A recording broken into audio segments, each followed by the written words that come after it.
Récemment, nous avons discuté avec les représentants de l'Université technique Bauman des lancements stratosphériques et de Neuplan.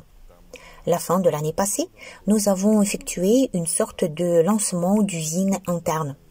C'est-à-dire que nous aurions dû lancer notre aéronef avec un équipement de transmission radio, un système de maintien de l'altitude et autres, dans la stratosphère du Nord, notamment dans ce courant d'air circulaire. Mais nous n'avons pas réussi à le faire. Nous avons pu souder la coque, la remplir d'hélium, et voir à quoi cela ressemble dans le bureau d'études d'automatisation de Dolgoprudny.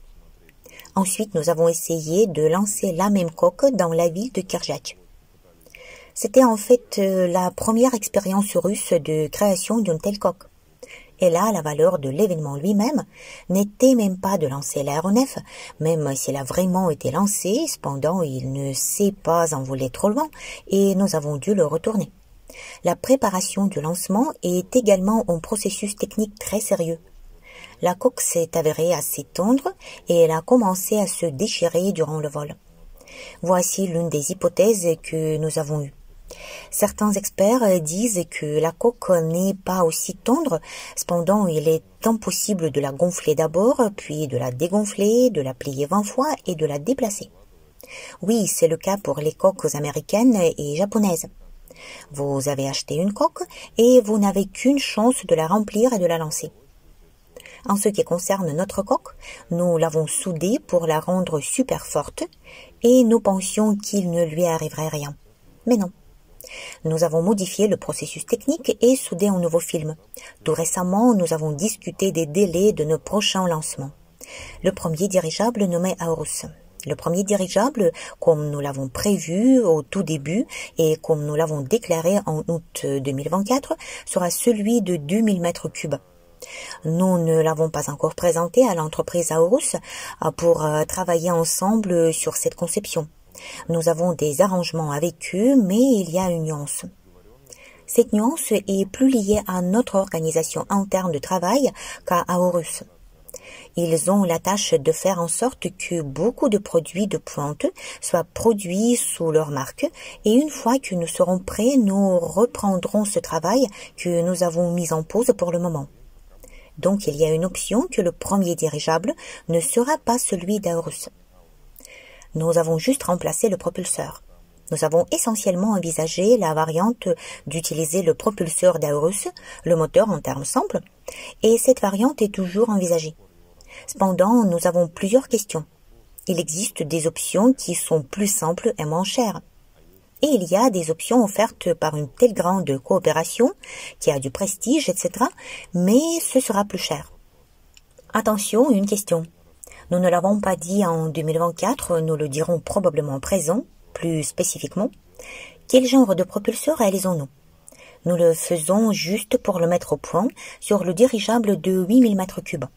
Si nous parvenons à l'adapter à un aéronef de 2000 m3, à vrai dire, nous pourrons sauter la prochaine étape et ne pas construire un dirigeable de 8000 m3.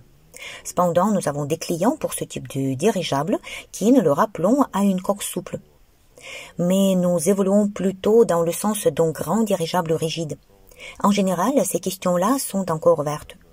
Il est parfait que toutes les options soient bonnes et mènent l'entreprise au développement. Le propulseur a donc été entièrement conçu. Ce propulseur donnera de l'énergie pour les moteurs électriques, ce qui sera probablement le cas.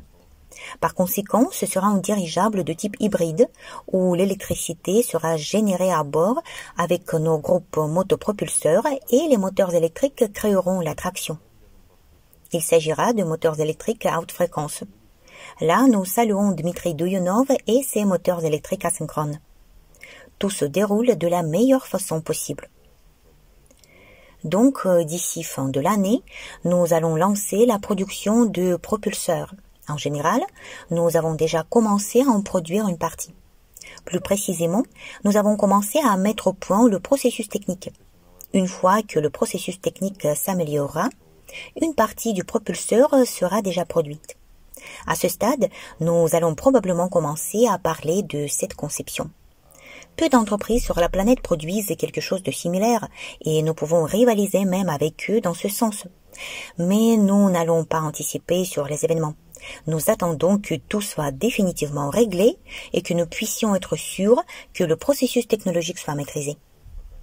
Bien qu'il y ait des usines qui disent « Oh, avez-vous déjà fait cela? Est-ce sérieux? Bien joué !» Ils ont tout le matériel nécessaire, ils sont prêts à nous aider sans frais, c'est juste patriotique de le faire en Russie. Le laboratoire a également commencé à fonctionner d'une manière plus intéressante.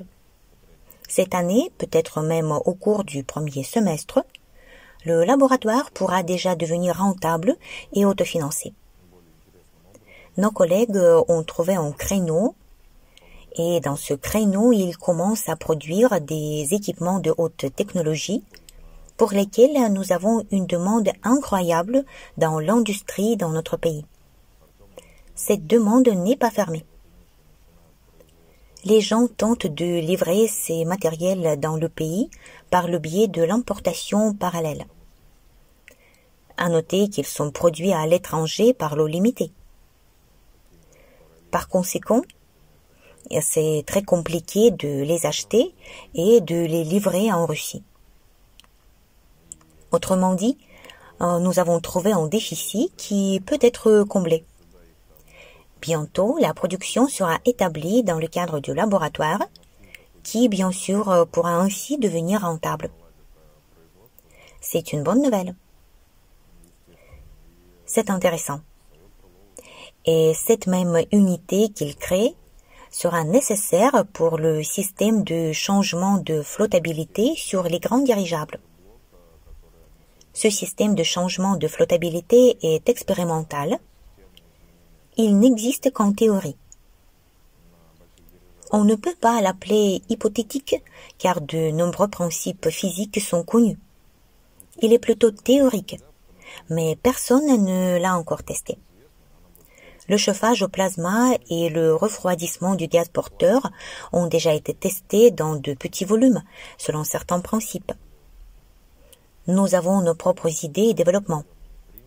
Quand Dmitri Khmel a appris que Denis Boroda pouvait le faire, ils ont perfectionné ensemble ce développement.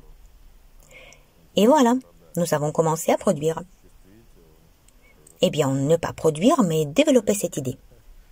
Cette unité nous était nécessaire. Nous l'avons cherchée sur Internet, acheter, ne pas acheter. Mais si nous pouvons la créer, et pourquoi ne pas la vendre? Presque tout a déjà été acheté pour créer un lot de telles unités. C'est une unité d'un type particulier d'alimentation pour certains périphériques.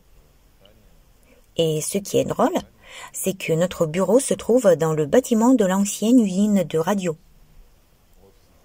Donc, peu importe les circonstances, les murs eux-mêmes disent qu'il faut le faire. Et nous le faisons. Voilà.